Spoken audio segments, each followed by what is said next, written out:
내가 증언하노니 그들이 하나님께 열심히 있으나 올바른 지식을 따른 것이 아니니라. 하나님의 의를 모르고 자기의 의를 세우려고 힘써 하나님의 의에 복종하지 아니하였느니라. 한 주간도 평안하셨습니까? 우리 옆에 분들과 참 잘 오셨습니다. 인사하며 교제하시기 바랍니다.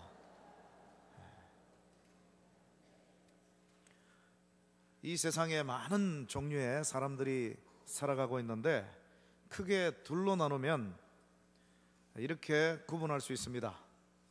붕어빵 인생과 호두 과자 인생이 있습니다.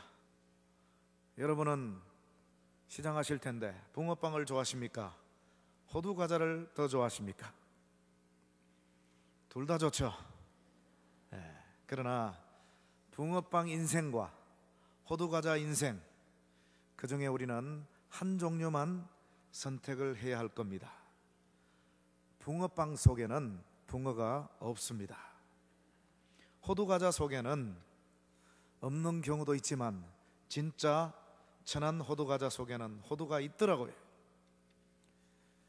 자, 이 붕어빵 인생은 겉과 속이 다른 표리부동한 사람을 얘기합니다.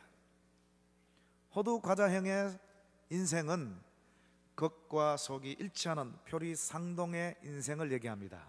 우리 하나님의 백성들은 겉과 속이 일치하는 그런 사람이 되어야 할 줄로 믿습니다. 또 세 종류로 한번 나누어 봤습니다. 절대로 있어서는 안 되는 사람, 있으나 마나 한 사람, 꼭 필요한 사람. 여러분, 우리는 어디에 속해야 할까요? 꼭 있어야 하는 여러분 되시기를 축원합니다. 그런가 하면 또 네 종류로 이렇게 나눈 구분도 봤습니다. 띄워주십시오. 멍게는 알겠는데 저게 뭐지? 똑부는 똑똑하면서 부지런한 사람, 똑개는 똑똑하면서 게으른 사람, 멍부는 멍청하면서 부지런한 사람, 멍게는 멍청하면서 게으른 사람. 여러분, 저 중에서 최고의 사람이 어떤 사람일까요? 그렇습니다. 똑똑하면서 부지런한 사람. 이런 사람들만 존재하는 공동체는 무지 행복할 겁니다. 수년 전 우리나라의 총리들을 몇 사람 모셨던 비서관 한 사람이 재밌는 책을 썼어요. 역대 총리들을 저 네 종류에 나누어서 소개한 그런 내용이었습니다. 여러분이 잘 아시는 정원식 총리 어디에 속했을까요? 똑부형의 최고의 지도자로 손꼽았습니다. 그러면 이홍구 총리는요, 역시 똑부형의 최고의 총리로 소개했습니다. 나머지 똑개, 멍부, 멍게 이런 다양한 스타일의 총리들이 소개되어 있습니다. 그러면 또 여러분께 질문을 드려보겠습니다. 저 똑부를 제외한 나머지 세 유형에서 최악의 스타일은 어떤 유형일까요? 사람마다 다 다른 견해가 나옵니다만 하나씩 보겠습니다. 똑개, 똑똑합니다. 도움이 돼요. 그런데 게을러버립니다. 도움이 안 되죠. 멍게, 멍청합니다. 이런 사람은 게을러야 됩니다. 마지막 멍부, 멍청합니다. 이런 사람들이 부지런하면 공동체 문제를 야기시킬 수 있습니다. 오늘 교회 안에 많은 문제들이 벌어지고 있습니다. 우리 교회도 지금 마찬가지입니다. 그런데 교회를 망치는 그런 주역들이 누구인가? 앙케이트 조사를 해봤더니만 95%가 바로 저 마지막에 있는 멍부형의 성도라는 그런 결론이 나왔습니다. 오늘 제 말씀을 들으시면서 나는 저 네 가지 중에서 도대체 어디에 속하는가 한번 점검해 보시길 바랍니다. 여러분, 오늘 설교의 제목을 보면 열심인가 지식인가 질문형으로 되어 있습니다.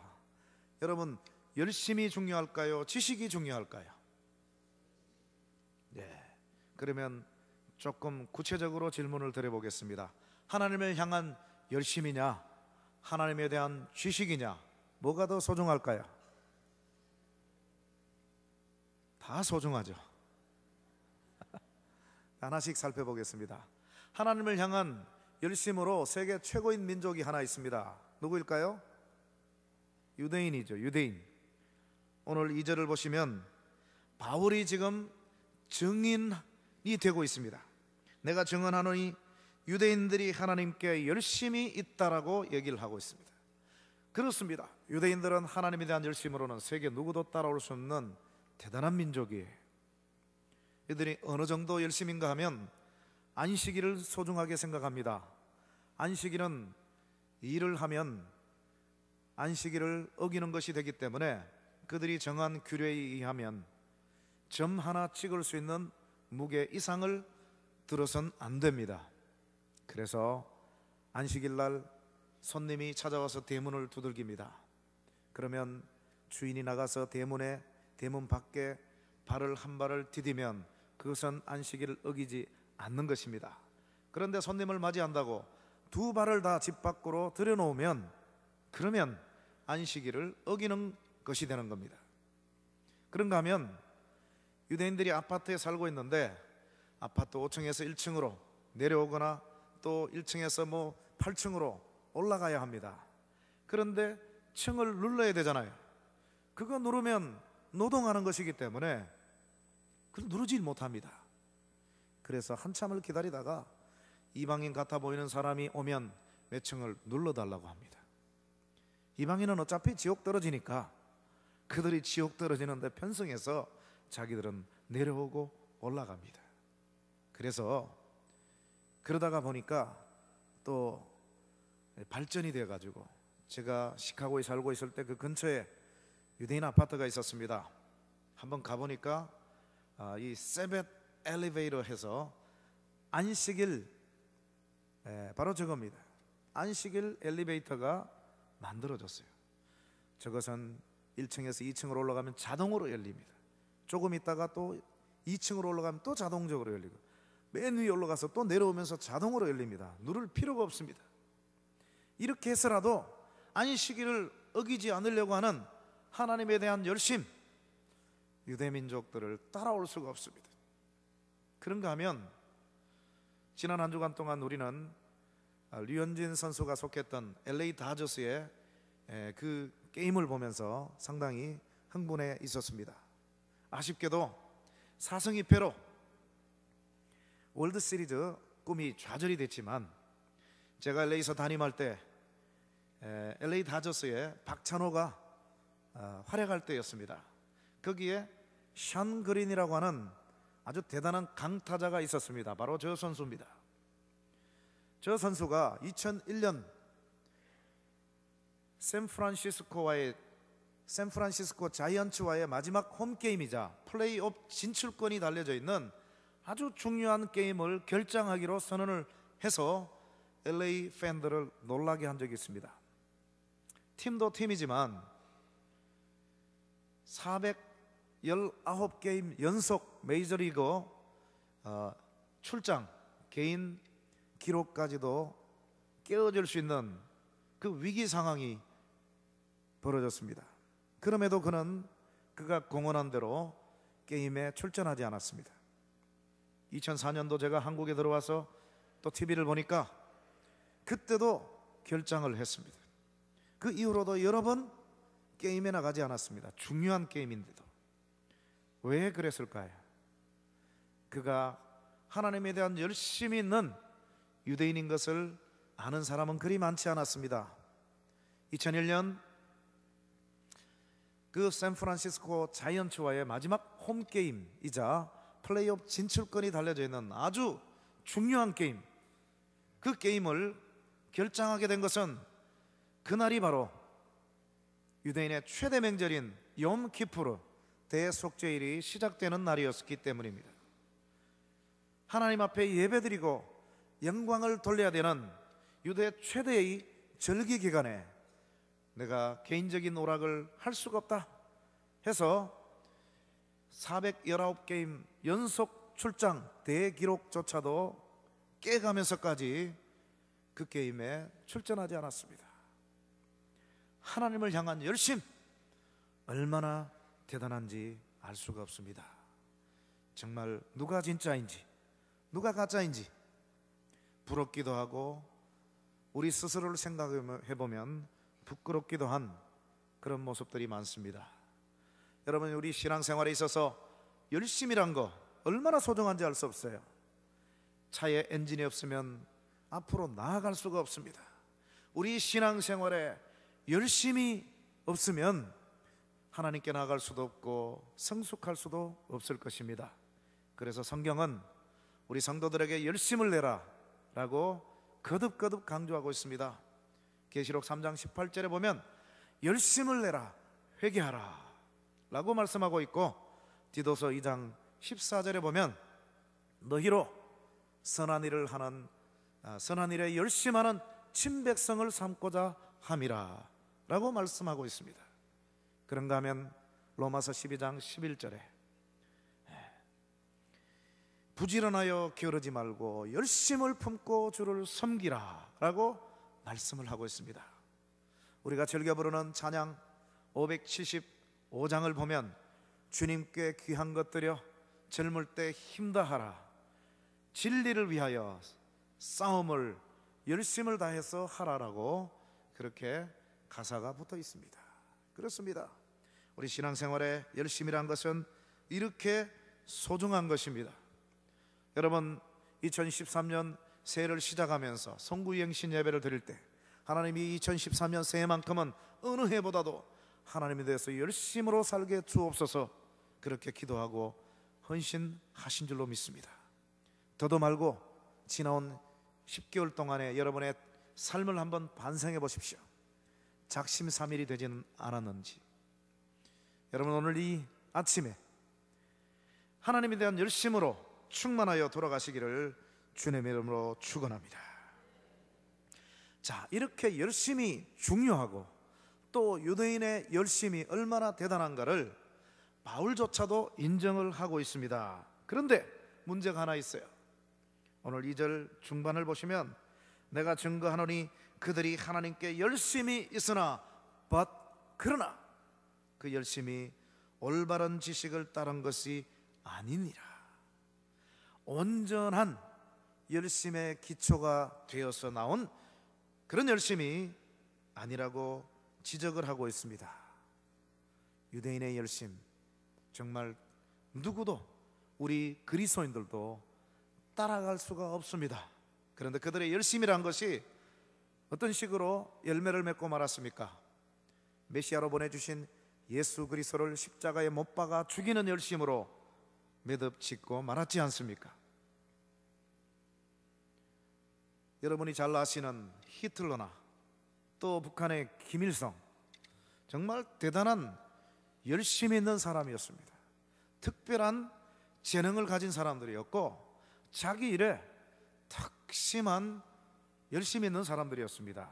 그런데 그 열심의 방향이 너무너무 잘못되었기에 역사적으로 정말 오명을 남기지 않았습니까? 왜 그렇습니까? 그 열심을 이끌어가는 기초가 되는 연료인 지식이 온전한 지식이 아니었고 잘못된 비뚤어진 지식이기 때문에 그들의 열심은 잘못된 방향으로 나아가 버리고 말았던 것입니다. 여러분, 요즘 많은 이단들이 활개치면서 전도하고 있습니다.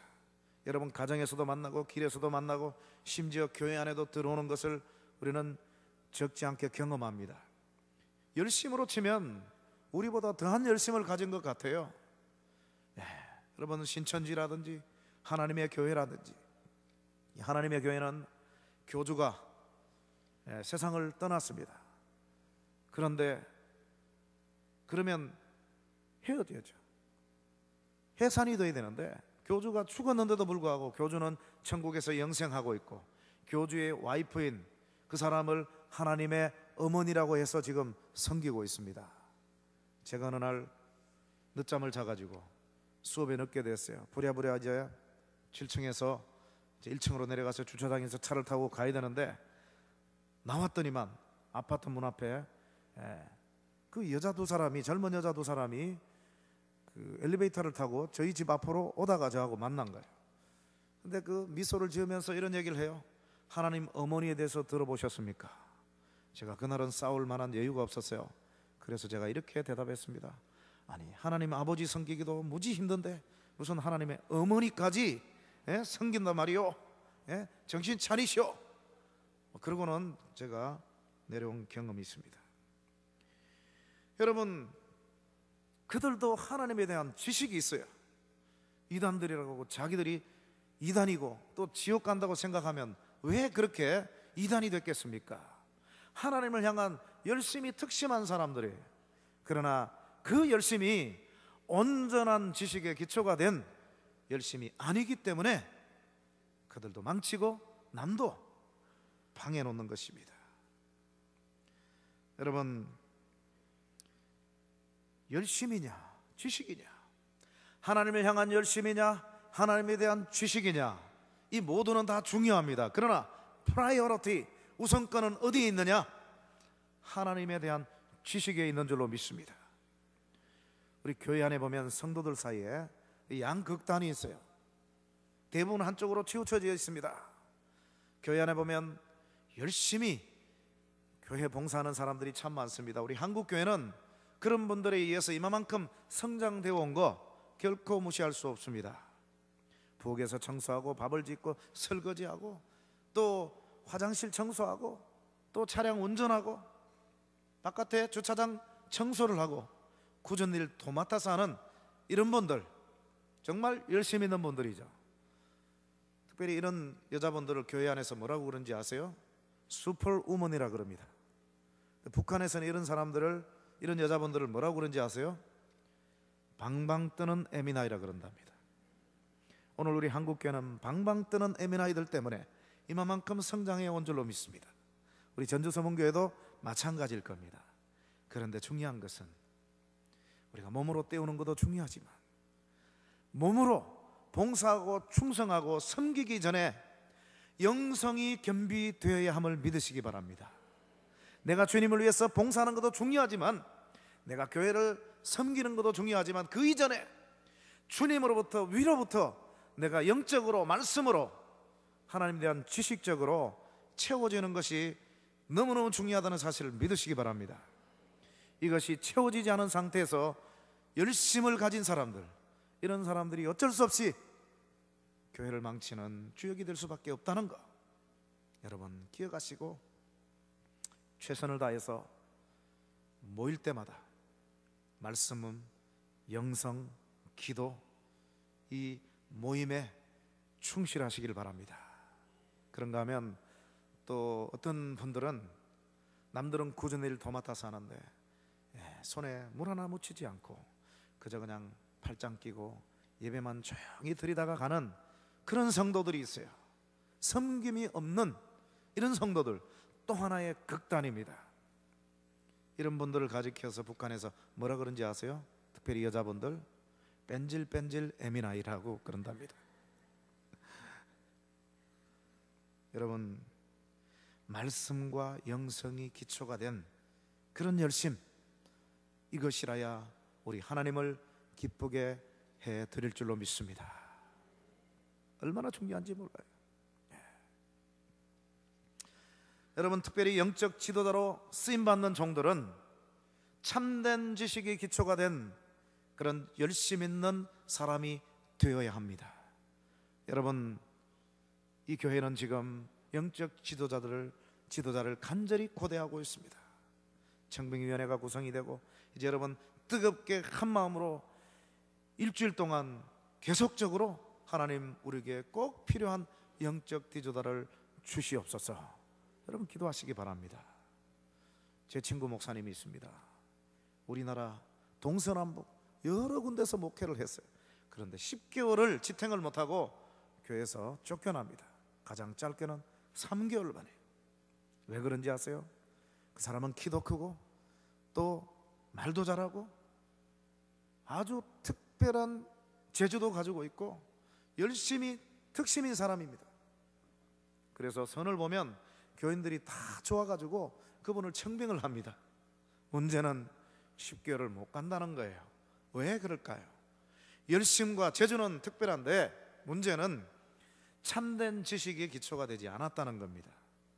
여러분, 이분이 설교하면서 제가 그 교회 다니는 분하고 상담을 했어요. 우리 목사님 정말 미치겠습니다. 왜요?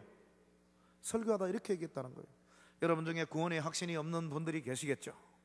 저도 가끔씩은 구원의 확신이 없을 때가 있습니다. 뭐 이렇게 설교하면서 얘기한다는 거예요. 그런 건 우리 동기 목사님들끼리 찜질방에서 뭐 사우나 하다가 고민을 털어놓을 수 있잖아요.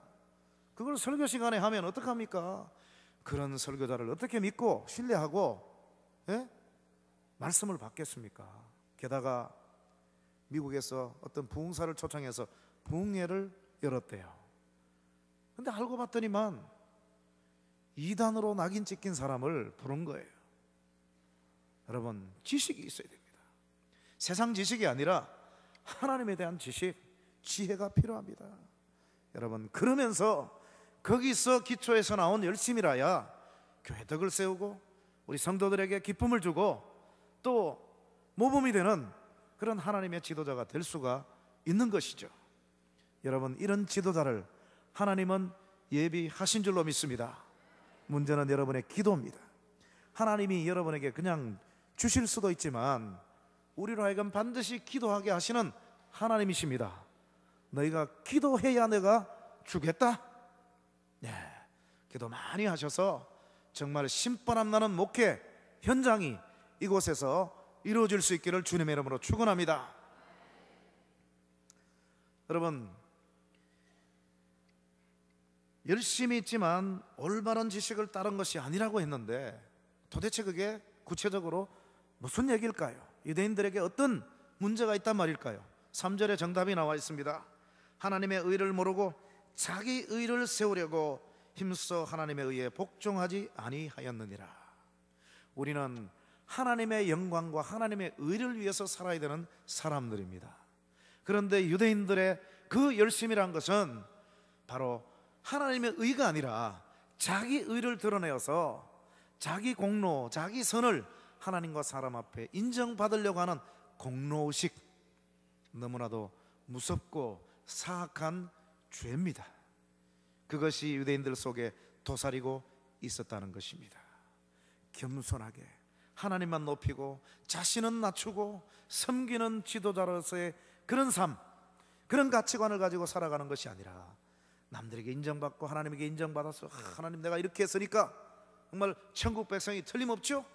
또 내가 이런 삶을 살았으니까 나는 많은 이방인들보다도 나는 천국 가는 사람이고 나는 위대한 지도자야. 군림하려고 하는 자기의, 여러분, 유대인 교육 천재 교육이죠. 노벨상 30% 이상을 받았지 않습니까? 우리 민족보다도 머리가 나빠요. 우리보다도 IQ가 평균 16이 작습니다. 우리 민족이 최고예요. 그럼에도 불구하고 우리는 지금 노벨상 하나도 못 받았어요. 유대인들은 지금 30% 이상을 받았지 않습니까? 왜 그렇습니까? 타고난 머리가 중요한 게 아니 얼마나 천재 교육을 받느냐, 지혜를 배우고 그것이 삶을 변화시키는 거예요. 유대인들에게 그런 장점을 하나님께서 허락하셨습니다. 왜냐하면 이 성경을 주셨기 때문에, 또 성경과 관련한 여러 가지 지혜서들을 주셨기 때문에 그게 가능한 거예요. 그래서 유대인의 교육 그러면 책만 써도 막 엄청나게 베스트셀러로 팔리고 세미나만 해도 학병들이 막 몰립니다. 그런데 거기에 치명적인 결함이 있다는 걸 여러분 아셔야 돼요. 그게 뭡니까? 지혜는 있지만 그 지혜 가지고 유대인들의 우수함을 과시하려고 하는, 자기들의 명예를 높이려고 하는 그 잘못된 자기의가 그 속에 도사리고 있다는 겁니다. 우리 그거 잘못 배우면 큰일 납니다. 왜냐하면 그들은 하나님의 말씀 속에 숨어있는 예수 그리스도, 복음의 빛으로 성경을 이해하지 못했기 때문에, 복음의 빛으로 성경을 해석하지 못했기 때문에 자기 의를 드러내고 과시하려고 하는 그런 의가 되었다는 얘기입니다. 여러분, 열심히 가장 특심인 민족이 유대인이라고 그랬습니다. 그 유대인 가운데 가장 하나님에 대한 열심이 특별한 사람이 있었습니다. 그가 누굴까요? 오늘 본문의 저자인 사도 바울입니다. 바울의 이 지적은 과거에 자기의 삶을 지적하고 있는 겁니다. 누구보다도 자신이 그런 삶을 살았음을 그는 너무너무 잘 알고 있습니다. 이 사도 바울이 하나님에 대한 특심으로 가득 찬 사람인데 그 특심의 열매가 뭡니까? 그리스도와 그리스도를 따르는 사람들을 잡아 죽이려고 하는 특심이었지 않습니까? 그래서 스데반이 죽었죠. 그리고 또 그리스도를 믿는 사람들을 잡아 죽이려고 다메섹 도상을 향해서 달려가고 있는데 부활 승천하신 주님이 나타나셨습니다. 강한 빛에 그는 쓰러졌어요. 눈이 멀었습니다. 손과 발로 죄를 많이 지었는데 하필이면 왜 눈이 멀었을까요? 그는 유대인 가운데서도 성경을 제일 많이 알았던 그런 최고의 성경 통달자입니다. 그러나 그가 알고 있는 그 성경은 예수 그리스도라고 하는 복음의 빛으로 해석을 하지 못했기 때문에, 그런 관점으로 보지 못했기 때문에 자신을 드러내고 자기의 의를 높이려고 하는 그런 열심이 되었다는 것입니다. 그랬을 때 이제 주님이 아나니아라고 하는 선지자를 보내어서 그의 머리에 안수했을 때 성경은 이렇게 기록합니다. 그의 눈에 비늘 같은 것이 떨어지더라. 비늘이 아니라 비늘 같은 것이라고 했습니다. 문자적인 것이 아니에요. 그 비늘 같은 것이 뭡니까? 그동안 사도 바울로 하여금 성경을 읽으면서 그리스도의 빛으로 보지 못하게 한 그 뭔가, 사탄의 강력한 역사죠. 그러다가 그것이 떨어짐으로써 이제는 성경을 다시 읽을 때 예수 그리스도의 빛으로, 복음의 빛으로, 그리스도의 관점으로 성경을 읽기 시작한 겁니다. 그전에는 내가 높아지고 내가 나를 과시하고 자랑하고 인정받으려고 하는 그런 의로 가득했지만 이제는 주님을 위해서 내가 희생하고 내가 순교까지 각오하면서 다른 사람들을 이롭게 만드는 그런 의로 바뀌게 되었다는 것입니다. 여러분, 바울은 이전에도 열심히 특심이었고 주님을 만나고 나서도 열심히 특심이었던 사람입니다. 그런데 한 가지 변화된 것이 있습니다. 뭐가 변화됐을까요? 열심의 방향이 완전히 새로워진 겁니다. 이전에는 그리스도와 그리스도를 따르던 무리들을 죽이려고 하는 열심의 방향이었지만 이제는 그리스도를 위한 열심으로 변화가 된 것입니다. 이전에는 그리스도와 그리스도를 따르던 무리를 죽이려고 하는 자객으로 나섰지만 그리스도를 만나고 난 이후에는 그리스도를 위해서 순교까지 하는 보디가드, 신복으로 변신이 되어진 것입니다. 사랑하는 성도 여러분, 여러분의 눈에도 여러분을 지금까지 가로막았던 그 눈의 비늘 같은 것이 이 시간 떨어지기를 주님의 이름으로 축원합니다. 그래야 복음의 빛으로, 예수 그리스도의 섬김의 빛으로, 겸손의 빛으로 세상을 바라보시고 성경을 이해하시고 사람들을 섬기시기를 주님의 이름으로 축원합니다. 이 Chariots of Fire라고 하는 유명한 영화를 아마도 보신 분이 계실 겁니다. 아카데미 상을 아주 많이 받았던 감동적인 스토리입니다. 실화입니다. 자, 여기에 두 사람의 주인공이 등장합니다. 제8회 파리 올림픽을 앞두고 전 세계 기자들이 모여가지고 이번 파리 올림픽에 꽂힌 100m 달리기에서 누가 우승할 것인가 했는데 모두가 한결같이 그 사람은 영국의 에릭 리델이다 하고 손꼽았습니다. 드디어 1924년 파리 올림픽이 시작이 됐습니다. 영국민들은 다른 경기는 몰라도 에릭 리델만큼은 확실하게 우리에게 금메달을 선사할 것이다, 그렇게 믿고 또 확신했습니다. 그런데 경기가 이제 시작이 되었는데 고국당의 비보가 들렸습니다. 에릭 리델이 경기를 출연하지 않겠다고 선언해버렸어요. 아까 소개했던 션 그린처럼 이유인즉슨 그가 예비 경기를 하는 날이 바로 주일이었기 때문입니다. 주일날은 나는 하나님께 예배만 드리고 하나님께 영광 돌려야 하는 날이기 때문에 절대로 이런 경기를 할 수가 없습니다. 그래서 영국민들이 절망에 빠졌습니다. 그를 향한 찬사가 이전보다 더 큰 분노로 바뀌게 되었어요. 영국의 황태자가 날아가서 말렸지만 그의 고집을 꺾을 수는 없었습니다. 결국은 평소에 그와 함께 훈련했던 이 헤롤드 에브라함이라고 하는 바로 이 선수입니다. 이 선수는 에릭 리데를 제외하고는 세계에서 가장 100m에 빠른 선수였습니다. 그런데 하필이면 에릭 리들이라는 그런 불세출의 영웅이 그의 앞에 존재하는 거예요. 자, 이 선수는 하나님에 대한 열심이 있는 유대인이었고, 특별히 이 사람이 경기를 하는, 또 금메달을 따려고 하는 동기는 바로 이러했습니다. 유대인들이 영국 땅에서도 많은 조소를 당하고 멸시를 받았습니다. 아니야, 우리 유대인들은 우수한 민족이야. 내가 언젠가는 올림픽에 금메달을 받아서 한번 내 한을 풀어볼 거야. 우리 유대인이 얼마나 우수한지 한번 본때를 보여줄 거야. 그런 동기로 열심히 운동을 했던 그런 사람이었습니다. 이 사람이 에릭 리데를 대신 출전해서 올림픽 100m에서 금메달을 받았습니다. 그동안은 에릭 리데에 밀려서 관심의 초점의 대상이 아니었지만 이제 에릭 리델 대신에 모든 인기는 바로 이 선수에게 집중이 되었습니다. 그런데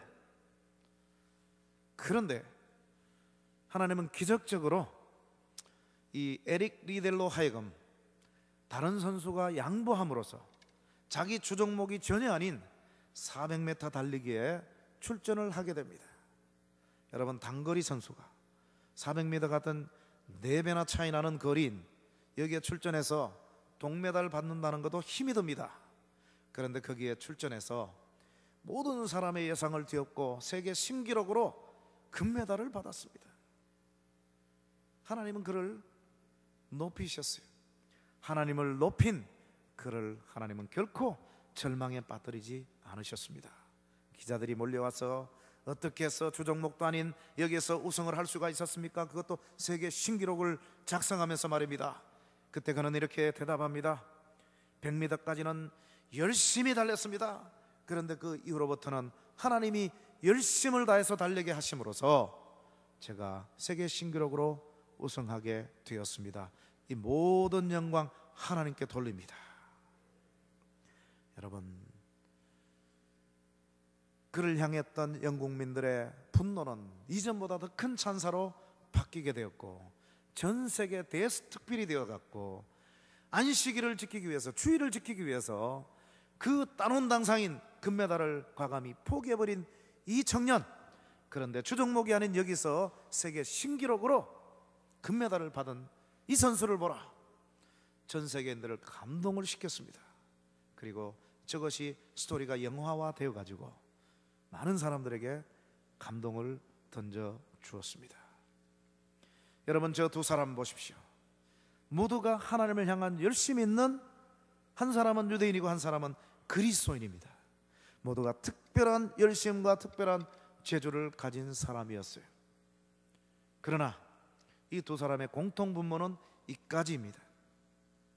그들의 동기는 전혀 달랐습니다. 그리고 이 이후에 에릭 리들의 스토리를 통해서 헤롤드 에브람과의 현잔차가 있음을 역사는 보여주고 있습니다. 1924년 파리 올림픽이 마쳐지고 1925년 바로 그 다음에 이 촉망받는 선수가 중국의 선교사로 파송되기로 선언을 했습니다. 많은 사람들이 만류했어요. 여기서 우리 대영 제국의 육상 코치를 맡아야지. 너에게는 명성과 부가 이제 곧 따라올 텐데 왜 그 쓸모없는 그 힘든 중국 땅에 가서 선교를 하려고 하느냐? 젊은 나이에 가지 마라. 친구도 말리고 선배들도 말리고 했지만 그는 결국은 선교사로 파송이 되었습니다. 여러분 그 당시에 중국은 이 아편 전쟁, 또 질병들이 막 많이 창궐하고 사람들이 죽어나가고 시설도 좋지 않고 너무너무 힘든 시절이었습니다. 1941년 일본이 중국에 있는 외국인들을 레이신이라고 하는 수용소로 옮겨버렸습니다. 그 수용소는 지옥과도 같은 처참한 그런 상황이었습니다. 거기서 그는 아무도 하지 않는 화장실 청소를 하면서 환자들을 돌보면서 그리스도의 복음을, 그리스도의 사랑을 온몸으로 실천했습니다. 그러다가 1945년 뇌종양으로 젊은 나이에 하나님의 부름을 받았습니다. 그때 같이 가까이서 생활했던 랭던 컬키라고 하는 사람이 자유의 몸이 되어서 유명한 상담학 교수가 되었는데, 그는 책을 쓰면서 거기다 이런 기록을 남겼습니다. 사람이 살면서 일평생 성자를 한번 만나기는 결코 쉽지 않다. 그러나 나는 그 성자를 아주 가까이서 경험한 바가 있다. 그 이름은 영국의 에릭 리델이다. 여러분, 이 에릭 리델은 토럴 서미션, 온전한, 완전한, 완벽한 헌신을 그는 주장을 평소에 했었습니다. 그의 아버지를 따라 그는 그 길을 갔습니다. 선교사의 길을 갔습니다. 비록 눈앞에 인간적으로는 수많은 찬사와 명예와 부가, 편안한 삶이 그의 앞에 있었지만 그는 순간적인 그 삶에 만족하지 않고 영원한 세계, 하나님의 찬사와 하나님의 상급을 바라보고 그는 비록 힘들고 어렵지만 그 힘든 남의 땅에 가서 그리스도의 사랑을 실천하다가 병으로 세상을 떠났습니다. 여러분, 그 영혼이 천국 갔을 때 우리 하나님이 얼마나 기뻐하셨고 얼마나 칭찬하셨을 것이며 얼마나 큰 상급으로 그에게 부어주셨겠습니까? 그뿐이 아니죠. 이 땅에서도 그의 감동적인 스토리가 영화로 만들어져서 수많은 사람들의 심금을 울리고 도전을 주는 그런 귀감이 되고 말았지 않습니까? 사랑하는 성도 여러분, 나도 망치고 공동체도 망치는 멍부형의 인생을 살아갈 것인가, 나도 살고 공동체도 살리는 똑부형의 인생을 살아갈 것인가, 오늘 여러분의 결단에 달려 있습니다. 여러분 지금 영적으로 어려운 시기를 살아가고 있습니다. 이런 시기일수록 모이게 힘쓰고 예배 더 집중하고 말씀 듣는 것을 더 소중히 여기고, 여러분 가정에서도 지난주 설교한 것처럼 예배를 드리고 말씀과 찬양과 기도로, 특별히 뜨거운 중보 기도로 일심하여 나아갈 때 여러분에게 필요한 하나님의 마음에 합한 영적 지도자를 주실 것이고, 여러분도 여러분 교회와 여러분 가정과 믿지 않는 불신자들에게 정말 빛이 되고 자랑이 되고 귀감이 되는 그런 위대한 영적 지도자로 삼아 주실 줄로 믿습니다. 오늘 말씀을 기억하시면서 하나님, 나도 변화된 바울처럼 참된 지식, 말씀에 기초한 그런 뜨거운 열심으로 하나님께 영광 돌리고 교회 덕을 세우고 많은 죽어가는 영혼들에게 빛이 되고 귀감이 되는 그런 지도자가 되게 해 주옵소서. 이것이 오늘 저와 여러분들의 기도 제목이 될 수 있기를 주님의 이름으로 축원합니다.